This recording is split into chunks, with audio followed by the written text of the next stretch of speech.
Welcome to the GOTO podcast. Each episode covers the brightest and boldest ideas from the world's leading experts in software development. Tune in for practical lessons, compelling theories, and plenty of inspiration.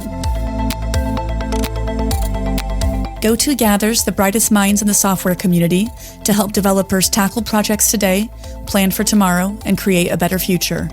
Stay up to date with the latest in tech through GOTO's top-rated events held online and in person in cities like Amsterdam, London, Copenhagen, and Chicago, and by subscribing to the GOTO Conference's YouTube channel, where you can find thousands more high-quality dev talks. Learn more at gotopia.tech. Lovely to see you again. Lovely to see you. And so, how have you been? How's it going? How's you been? I was reminiscing, actually, I've got to say, I was reminiscing with Kevlin yesterday. We met at this conference, or at the forerunner to this conference, YAO, in 2004, so practically 20 years ago. I was a noob. I was a rather terrified noob. I'd just come off a stage talking with Martin Fowler, which is an interesting experience in itself. I was on a panel, and the way they'd done that particular YAO was that each track had its own panel at the end of the day. And we were on a panel about process and how software process works. And there was like the compere, the MC for the moderator for the panel was this chap, Kevlin Henney. And the first thing he said, as we all sat down on the panel, is he said, right, has everybody got a drink? Like, where's that? So it's a panel. Everybody needs a drink. We've got everybody beer. I was like, this is going to be a fun panel. And yeah, we've sort of been pals since, I think. Yeah. I mean, it sets the benchmark. You know, that's how you're going to do it. And that was a fun panel because I mean, so let's situate that. 2004. The word agile is coming into currency. You have basically been formulated BDD as this kind of thing that's happening, and you know, still very nascent. Yeah, the ideas are kind of coming together. Was there a promise of a book back then? I just want to figure out how long. I mean, had you talked about a book, or was that a couple of years later? Well, no. So I have an excuse. By the way, I'm undiagnosed ADHD. I'm 12 years into writing a book. I have 2 other books that I'm failing to start writing. I deliberately never wrote a BDD book. That was a choice. Well done. And the choice not to write a BDD book was kind of made for me. A wonderful chap called GOTO Copenhagen, who was a very early adopter of BDD. He wrote a book, and the book's called Bridging the Communication Gap. And he sent me a copy of this book. He said, I've just ripped off your stuff and written it in a book. And I read this book, and I was like, that's the BDD book. I don't need to write a book now. And people said, are you going to write a book? I'm going, go read GOTO's book. And over the years, like various other people have written actually really good treatments of BDD, and I'm like, I don't really have anything to add to that. So, you know, and one of the things I love about, and this was, actually I'm going to name drop again, Kent Beck. I met Kent after a bunch of years. I didn't meet him sort of early in my career, in my agile career. We were talking about certification. We both have fairly similar views on certification. And he said, you know, I said, so why didn't you kind of trademark, like protect the IP of XP? So I didn't want to do that. I didn't want to monetize it in that way. I wanted people to go, you know, put it out in the world and share it. And that massively influenced my decisions and my choice around BDD and its IP. And it paid off. Like you get like the, you know, Liz Keogh, Chris Matz, I forget what names are, John Ferguson Smart, just some brilliant people who've taken these ideas and grown them. Aslak Helisoy, right? All the Cucumber Gang, Matt Wynn. Just some wonderful human beings who've taken these ideas and taken them off in directions I'd never have thought of. I'm like, yeah, go do that. That's cool. so yeah. There's that. You see, that's true leadership. If anybody's looking for a leadership talk, this is it. Okay, well, it's just like, you know. Well, so one piece of advice I got early on, and it was nothing to do with tech. It was just I think it might have been a ThoughtWorks. Someone said it. They said, if you want an idea to go a long way, don't try and go with it. And I went, ooh. Yeah, I'm doing the same thing now. Ooh. Don't try and go. If it's a good idea, put it out there. Don't try and go with it. Don't be associated with it. Just let it be its thing. Right? And yeah. So you put it out into the world and see what happens. I've done things that are similar, not quite as big as that, but I do now recognise a pattern, and now retrospectively I can, you know, claim all the clever stuff you just said, which is great. But yeah, so a few things have changed since 2004, and a few things have remained the same. You're still just as good looking, Kevlin. Yeah, when you start from that, it's like the first joke I told. When you start from that level, it can only get better. So there is the whole. There's the whole thing. So I'm kind of interested in the. What are we going to be talking about in 20 years' time? I was going to say, there's a teleology thing here, isn't there? There's like we've gone 20 years to here, and then where does it go? We're going to survive year 2038, the year 2038 problem. Yep. By a ton of work, and then immediately afterwards, people are going, see, it was completely made up. Yes. No, that was never a problem. And a whole load of exhausted programmers are going to go, I hate you. I'm going for a lie down now. And a load of contractors will have made an absolute killing in the banks. Yeah, I think you're right. I think so. Okay, so that happened. Yeah, and we'll get to 2040. Yes. Yeah. So, and what are we going to be complaining about? Language is not moving on. Yeah. Okay. I'm going to challenge something you said in your talk. You said there's not many things of Kevin I would dare to challenge. My experience, I think, of modern or new emerging languages might be different from yours. You were saying that each language or each generation of languages is going to absorb all of the things from the previous languages and introduce some others. My experience is different from that. My experience is that languages whoever's designing the language tends to take a position. Yes. And the language then is an expression of that position, of those affordances. Yep. So if you look at Rust doesn't have everything in it. No. It has a very, very opinionated borrow checker that makes me feel stupid. And it has a very, very smart type system that makes me feel stupid, right? But that's the choice of those language designers. Go is Nat Price describes Go as a language that's so ugly. The only thing you can do with it is work. It's brilliant. It's brilliant in its ugliness, right? Yeah. It just does programming, and it's looked at all of the smart language, emergent ideas of the last 40 years and gone, No, I don't want any of that. I want 4. We're going to have the whole of looping, iteration, recursion, all that's going to be 4 loops. But what about if no? Okay, well, look, you're clearly informed by Python. What about list comprehensions? No, nothing that stops you typing the word 4. and I love Advent of Code. I mentioned Advent of Code in my talk. I use Advent of Code to learn new languages, learn new technologies. And I did Rust in Advent of Code for I normally get about 7 or 8 days in. I've got kids, so I kind of got to squeeze it in the edges. And I was learning Rust, and it was great fun. And I started doing Kotlin. Kotlin's my happy place language. I love Kotlin. It's such an easy... Kotlin thinks how I think. I can write code, and it sort of just works. So I'm stomping my way through Advent of Code in Kotlin. I got to about day 10. I was like, I'm going to do the last few days again in Go, because my hypothesis is that Go code is going to be like a lot more verbose than Kotlin code for the equivalent thing.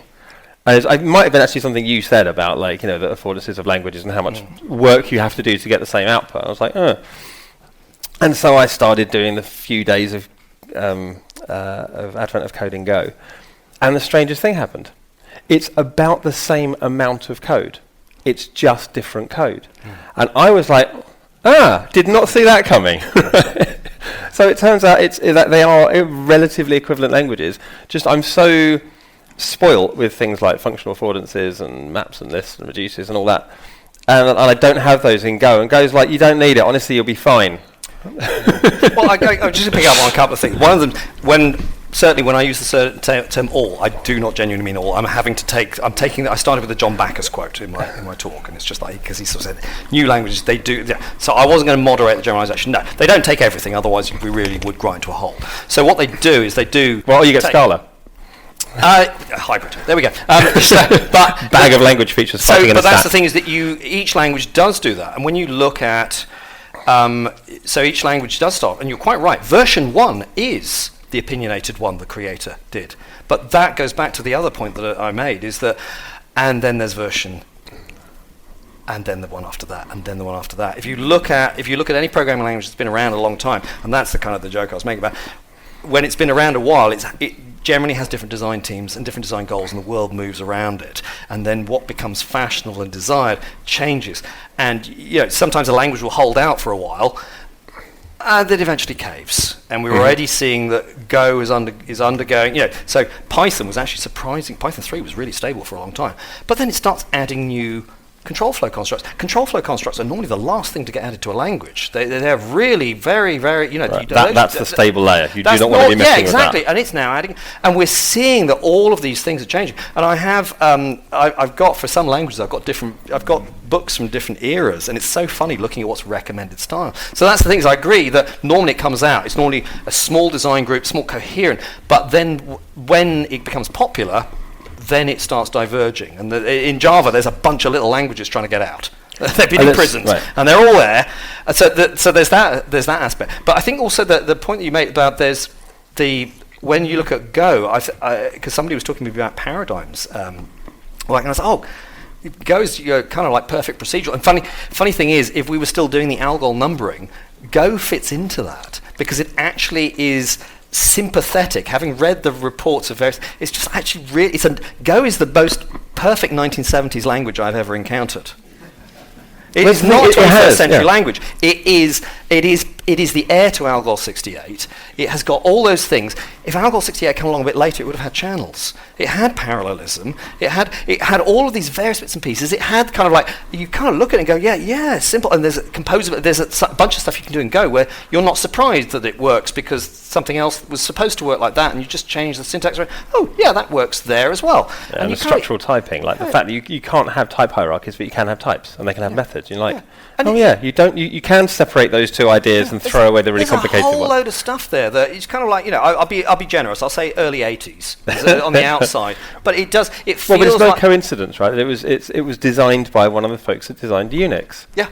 Yeah. And he's looking at this, and he's looking at a bit of the sort of background of Go is he invented at Google, and it wasn't some people sitting around saying let's invent a language. They were solving a real problem. Google has one of the largest C++ code bases in the world. It's called Search.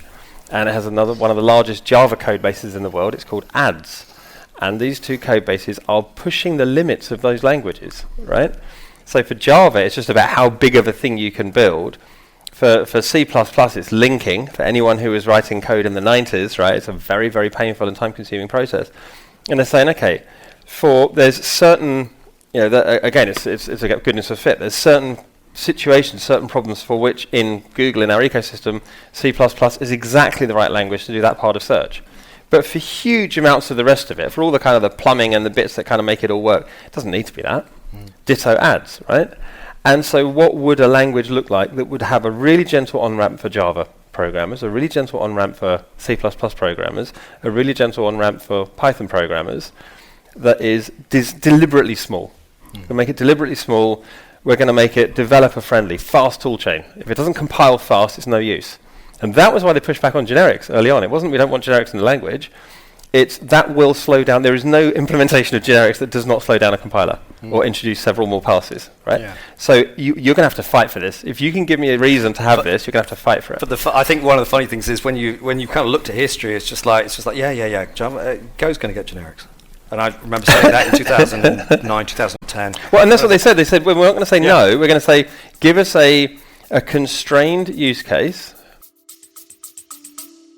Stay with us. We'll be right back. Now in its 5th season, Inspiring Tech Leaders is the podcast that talks about technology strategies, challenges, and breakthroughs shaping today's digital world. Each week, Inspiring Tech Leaders brings you technology reviews and interviews with visionary CIOs, CTOs, and industry pioneers. Whether you're leading a tech team or just love innovation, Inspiring Tech Leaders is your go-to source for inspiration and real-world advice. Subscribe now on your favorite podcast platform. No, you don't have to. That was the thing. It's just inevitable. That's what happens to any statically typed language, or most statically typed languages that become popular. It's that they inevitably do it. It's just like, oh, you're reaching that phase. Yeah. It's like, oh, you're having kids now. Yeah. Okay. It's just one of those things. It's like, yeah, I'm not going to have kids. I'm going to stay young and rebellious. And here are my generics. It's so just one of those things. It's a consequence of a static type system. So there's a Bjorn Strauss paraphrase there, isn't there? Like there's two kinds of languages: the ones that no one uses and the ones that people add generics to. Yes, exactly. Yeah. I love the fact that with Python, it's just like, we're going to add optional typing. Oh, yeah, we need to do generics as well. It's just like, there it is. So there's a certain inevitability. I should have said that in a kind of like Matrix kind of Agent Smith kind of voice, but I won't try to imitate. So that's what we're going to complain about in 2044. When it comes to the way that we work. Oh yeah, 2044. That's what we're talking about. Yeah. So we've now caught up. Go's had generics for years. It's probably got a bunch of other stuff as well, and there's probably a shortened syntax form that's it'll have comprehensions. Okay, so that's Go 2044. Please, if you're watching this in 2044, rate this. How did we do? It's got a comprehension equivalent thing, and it's got generics are in, but they are now part of it. Okay. Do you know what I'd like to think? Right, I want to stay with the technical stuff because I know a lot of the work I've been doing over the last 15 years is much more kind of organisations and teams and ways of working and stuff. But I still like to. Okay, we're going to stick with the curly brackets. Let's stick with the curly bracket languages. One of the things that I would like to think we've gotten a lot better at in the next 20 years, like in Star, we have to. And this goes back to Sophie's kind of talk yesterday, is that the hardware we've got now and the way we're reasoning about hardware is so far ahead of any capability we have to program to it.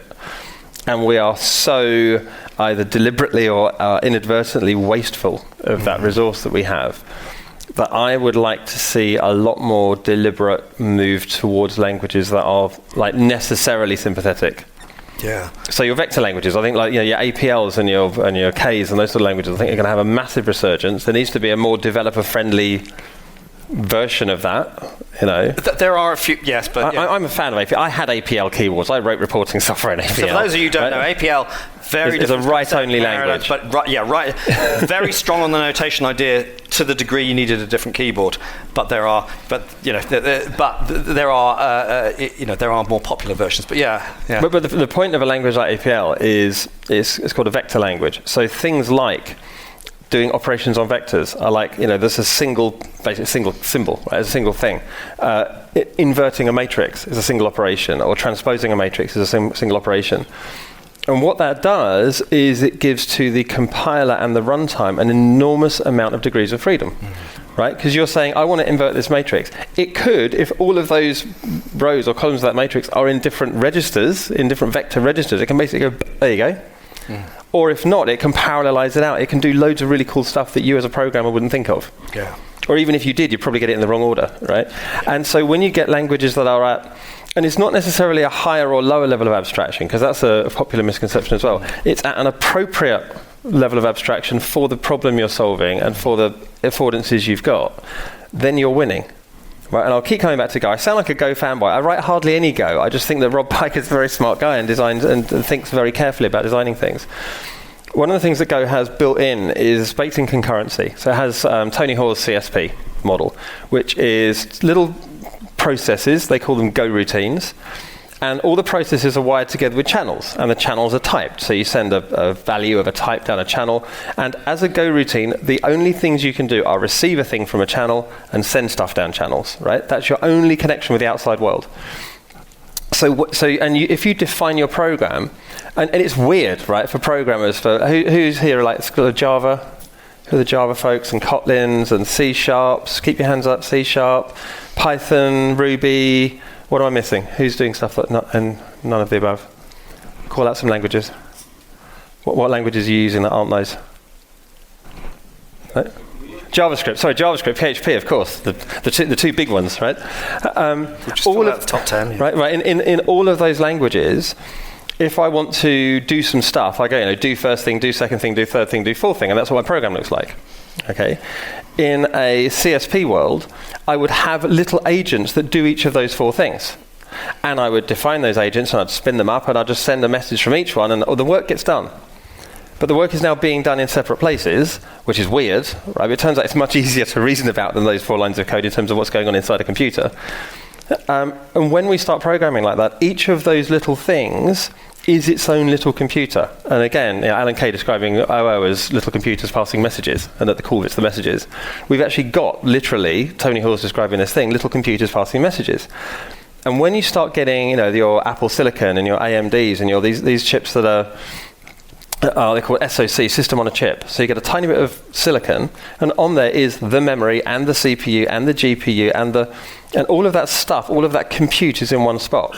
And if you have what they call locality, if the compute you're doing is happening on the memory that's also on that piece of wafer, then suddenly everything is like orders of magnitude faster than if you're having to pass things around, or if you're having to do each of those 4 lines of code, it involves necessarily a cache miss of the line before, right? So I'm going off to stuff all over the place.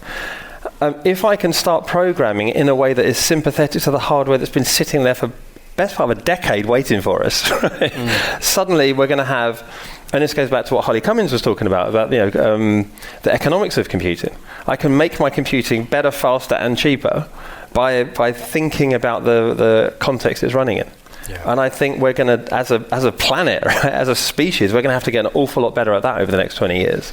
Yeah. And I feel like the pieces are already there. We're just not putting them together correctly. I think you're right. I think the pieces have been there, and that notion that it's that. Yeah, we're going to end up at Erlang, is what we're going to do. We're going to, or it's going to be. No, it won't be Erlang, because Erlang won't make it. It'll be somebody borrowing ideas from Erlang. That's how Erlang will still be running, and it will still never have crashed. Yeah, exactly. 2024. The Copenhagen. Is that Erlang process still running? Yes, it is. Copenhagen telephone. 2024. Yes. No, I have to say, the Copenhagen telephone exchange, like the original Erlang process, is still running. Doesn't surprise me. This is brilliant. So Erlang itself, Erlang is a language. It has this idea of they're called processes. They're like, each process is like a couple hundred bytes of memory. A process has a mailbox. That's the whole programming paradigm. So it's called actor model. And the idea is that to get work done as a process, you send messages to other processes, and they have mailboxes. But the thing is, you can update a process. You can put a new version of a process in by just deploying it, and then the runtime, it's called OTP. The runtime starts channeling new messages into the new process's mailbox, drains down this one. As soon as this one's down, it kills it, and everything moves over to here. So you can update code live. Okay. Now, the Erlang operating system, the Erlang language runtime, is written in Erlang. So you can upgrade the major version of Erlang that your Erlang program is running in live underneath the program while it's still running. This has happened in the Copenhagen telephone exchange about 24 times. Right? It's now running the latest version of Erlang.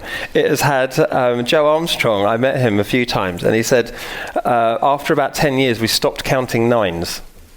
Right, we stopped counting nines because it's had zero downtime in the whole time. We've done major updates of the actual language underneath the code. Never mind the code in that time. No downtime.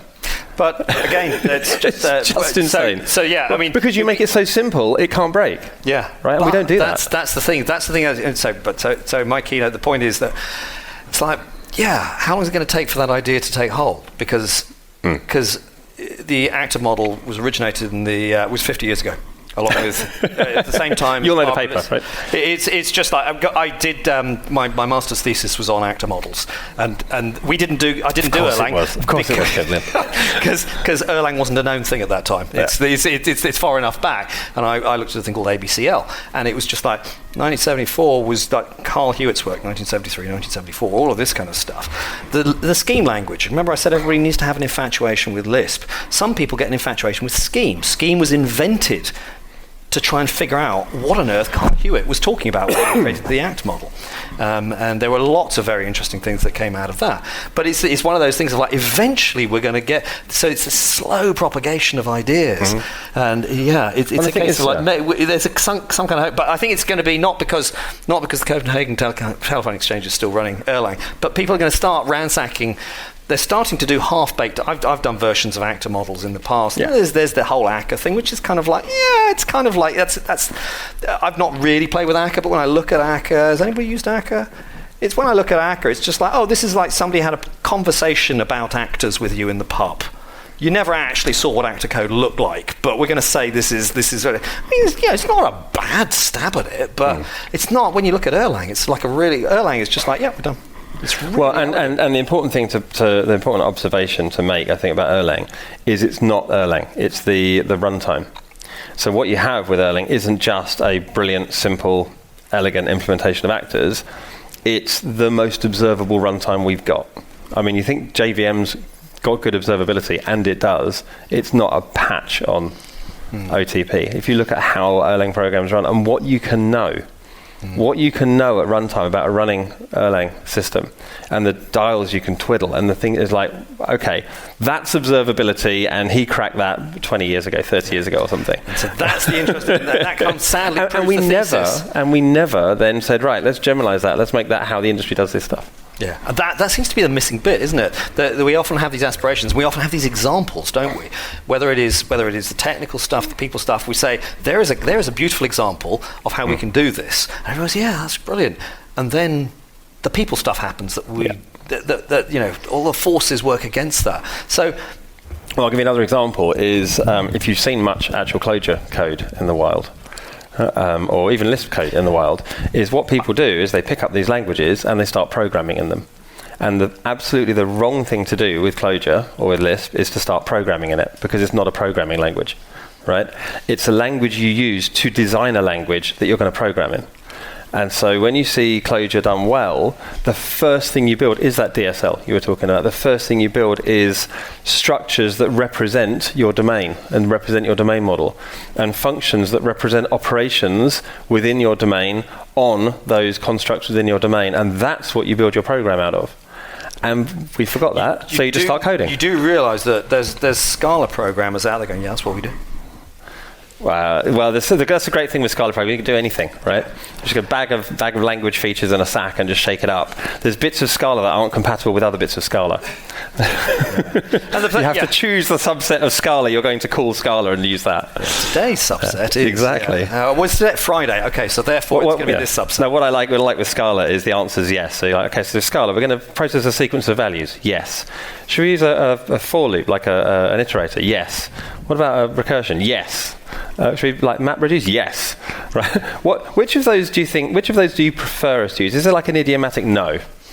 No, just whatever you like. So if you have nested loops, of course, one of them will be a for loop, one will be an iterator, one will be a... And you look at this stuff going, exciting. This is, And you can't have too many paradigms in the same 10 lines of code. So there you go. There's your maintenance nightmare. So 20 years, we're going to be saying the same thing. But that's on that. So what are the other things? Let's take it from the user point of view. I mean, I don't know if we're going to be using phones in 20 years, but there'll be something portable. What is it that let's go to the user side of the story. What's going to be driving stuff? So I'm wearing my contact lenses, which are giving me a heads-up display right now of my health stats and information about you, because this is a meeting and I haven't seen you for a while, and it's telling me, it's your birthday. So Kevlin, so it's your birthday next week, right? That's what this will be. So finally, in 20 years' time, this will be like wearable compute. Google Glass will finally actually happen. Yeah. Google Glass will be a contact lens. Yeah. So. And we're shrinking this stuff. So again, the hardware side is insane. It's just the software that can't keep up. And once we figure out biological powering, right, I won't need a battery in this lens. It'll be powered by my eye. Yeah. So that won't need a thing. Yeah. And we can certainly get to that scale. Yeah. So I think the compute itself is going to be much, much more pervasive, even than we think now. So I'm going to flip this a little bit. It's like, does that mean I'm going to get adverts in my eyes? It's just going to be. I can't see anything because it's a place to advertise. Damn it! Where's that? No. So tell me the cause of this crash. Well, what was happening was this clothes came up. Because it was my birthday, you suddenly got this big message popping up. It was actually a job ad. I careered off the road. Oh, sorry. Yeah. So there's kind of that's kind of the other side, because so there's a whole thing there with in terms of power, as you say, biological. We're walking around with these. We're emitting watts, right? I'm sitting here right now emitting watts. Yeah. Right. So why not just power stuff with it? Yeah. We what was it? Human body emits something like 40 watts. I think we're sitting under these lights. I'm emitting more than I normally would. Yeah, I think the brain is rated at around the 12. I'm charging my phone right now while we speak, and I think the rest of the body is just like it's probably we could probably drive a decent lava lamp. So Java lamp was that? So we're doing that, but I can't get up right now. I'm compiling. Hang on. Right. Okay. Yeah, I could see that one is going to be an interesting one. Yeah, it's, yeah, I hadn't thought of the advertising angle. Oh my goodness. Yeah, that was one of the first things that whatever the future will hold, and it's because you primed us by saying, oh yeah, Google's 2 big systems, big code bases, ads. So that's going to be Java, because it's not going to be anything else, is it? No. It's at that point, and it's so basically, Java. You've been woken up in your sleep, or no, it'll be like the what's it called, subliminal advertising. While you're asleep, you'll be dreaming about like Coca-Cola. Yeah, you wake up in the middle of the night. Woken up hungry. I don't know what is it. I fancy McDonald's. a burger. Nom nom nom nom. So human health, that's going to be an interesting one. So we've got that. And there'll be the arms race between the people who actually want to keep you alive and the people who want to sell you stuff. Yeah. Which so basically more of now, but just in more pores of our body. Okay, so that I'm looking forward to that. No, I'm not sure. But then the question about power, because it was something you mentioned in the panel last night. Let's kind of take this as humans. We are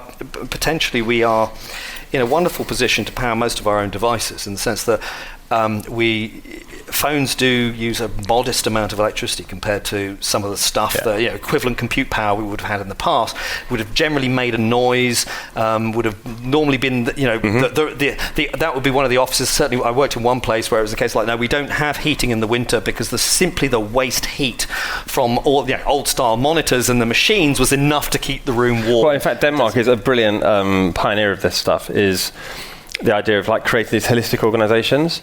So you'll have the data center next to the office, and it's like a common paradigm now, or a common idiom now, where in a data center you have what they call cold racks and hot racks. So you have all the servers back to back with each other. So all of the fans pumping hot air out are going into one aisle, and then all the faces are in the next aisle, which is a cold aisle. And all the hot air goes up, it gets gathered, and it gets piped through to heat the building. And you basically, once you've got a data center, you don't have a heating bill. Yeah. But this is a deliberate design. It was pioneered here, and it's kind of just global now. Yeah, which is that's brilliant. But we're also eating into that, and we've got, from here where I'm sitting, I can see a windmill. We've got all of this good stuff, but we've got LLMs, right, which are hungry. I'm hoping. I know I'm wrong. 20 years here. What's that going to? Yeah, I know I'm wrong. I'm hoping this whole thing's going to implode. I'm hoping that in about 2 or 3 go-tos time, LLMs will be as popular a topic as, say, I don't know, cryptocurrency. Anyone got an NFT? No? Oh, shame. Right? It's an absolute hype cycle. The problem is that the same people who were shilling crypto are now shilling LLMs, and they're still desperately looking for a business model for it, right? But I think the pivot, I think the thing that we're going to need to have is to start taking things like solar power seriously. Again, Denmark is a brilliant pioneer of wind farming and wind power. Solar power is free. You're seeing it a lot in rural India. For instance, huge amounts of investment in solar, because you put it in the middle of a village. You don't need to cable anything into the village. You just set up your solar arrays, and you're powering your town. So there's a really interesting, I think, the long trend, and actually, funnily enough, I think it starts here and in the eye, is locality. Is the idea that I don't need to have centralization for power. Is that it can be fully distributed. It can be where you are, why not have a solar panel on top of your car? Yeah, right. It's dead space. And we've been talking telecoms, and the interesting thing is historically telecoms has been centralized, it's been hub-based, but now in countries that are building out, they're not actually putting in landlines, and there's a whole, this does make me sound old, and I was talking about social generations earlier on, but it's the idea, my wife and I were having a discussion, it's like, why do we have a landline into our house for our parents? Right. That's the only reason we have a landline into our house, because the point is that we grew up, you ring a house and you end up talking to your partner's parents. You end up with a relationship to the whole family without meaning to. And there's a wonderful scene in a... and I'm just thinking about, back girlfriend's father was an APL programmer. Back in my teens, and it's a case of I'd be ringing up and I'd get her little brother, first of all, your boyfriend's on the phone, all this kind of stuff. It's just like all of that. You end up with a relationship with the whole family. But nowadays, the whole idea is like, well, you want to ring a person, you ring the person. You don't ring the building they're in, you ring the person. Then there's going to come a point where all this other old telecom stuff feels really weird and archaic. But new countries are saying, well, that's it. You build out the cellular network. Why are you why are you running cables? That's not a thing we do anymore. So this happened I was working with a brilliant organization in India called GEO as a 4G telco, now 5G telco and cable and all that kind of stuff. But basically this was the model. So this chap just got a couple of 100,000 4G masts, phoned his buddy, Samsung, right, I need 200,000 masts, ship them over, gridded India into 1,000 basically areas. And he says, right, well, you live in Uttar Pradesh, you know the mayor, right, so you get a bunch of masts, plant them all in. And all over the country, all these little mini geos all planting all these masts all over the place. And he's right, switch it on. Switched it on, bang, 4G network. It's now the largest phone network in India. Yeah. It's completely insane. And because you're absolutely right, you don't need to suddenly have this massive cabling infrastructure program around the country. You just plant a bunch of masts. And the fun thing, there's loads of fun things about this organization. One of the fun things is at the point when they did this, most of the spectrum, so you sell chunks of spectrum to telecoms firms. And different parts of the spectrum have different costs, right? So the spectrum that goes furthest, that has the longest range, is the more expensive. So all that was left was the cheaper spectrum. So that meant that they had to plant the masts much closer together than they would otherwise have in order to create this network, which then meant that switching to 5G was basically a firmware update because everything was exactly in place already. So their 5G rollout has just been ridiculous. I met these folks 7 years ago, and I remember standing in Mumbai with my phone, and I've got like just a 4G whatever phone connection. I was getting faster data in the center of Mumbai on my cell phone than I was getting a broadband at home. Right, it's just like 50 megabits sustained broadband. I'm like, not bad. Yeah, that's not bad. That will do. So what I'm saying is there's a real case study where absolutely you don't, you can, if you rethink the problem, and then you go satellites, right? Why even have plant stuff on the ground? So William Gibson's classic quote is, the future is already here. It's just not evenly distributed. So we've been to 2044. We have 5 minutes left. I'd like to open the floor to questions. So. Does anybody have any questions? We've got 5 minutes left, really. Yeah. We're not very good at this, are we? I'd say that's brilliant time management. I was actually expecting us to slam straight into the end with having taken still no halfway questions. through a deep discussion. So, yeah. Yeah, I have a question. So there is different programming languages that are suitable to solve different kinds of problems. But also, if you have a unit, like my unit is around 100 engineers, you don't want to have 100 different programming languages for the over 200 microservices. So what's the right amount of programming languages in the stack of a company where you can still do on-call? I mean, everybody has been there, right? It's a classic, but I just want to know your I have opinions on this. Yes, thanks. I like the keep things as simple as possible, but no simpler, right? So, and I'm going to mention this in my talk as well, I don't think about people as Java programmers or C# programmers. I think of people as programmers who happen to be using Java right now. And again, when you look at Go, the whole design goals with Rob Pike and his team were make an easy on-ramp for people who are deeply, deeply experts in these other languages to pick up this toy language we just invented. Right? There is no mind share on this because it only just started. We're still writing it. Generally, what I'll say is have opinions. You don't start with a 200-person company. You start with a 4-person company and you grow it to 200 people. But you go in there and I describe it as there's the Google approach to this and the Amazon approach to this. The Amazon approach you just described, right, is 200 microservices. It doesn't matter, right? Every single piece of stuff, you build it, you run it. So you're on call, you're on the pager. But it has to have an API, and these are our opinions on APIs. And once you have those opinions on APIs, it kind of almost doesn't matter. You've got the hard shell and the soft center. It kind of doesn't matter what's in the center. I think I'm not a fan of that model because I think it does lead to local optimization, and it limits internal mobility. It makes it harder for people to move around outside of that bubble. And I've seen that play out as well. So the flip side is something like Google, where they have essentially what they call a gatekeeper matrix. So for every product and for every technology, there's like a matrix, and there's an owner of that. So if you're in Gmail doing Java, there's a Gmail Java house style. And it might be different from the ads Java house style because they're different products, right?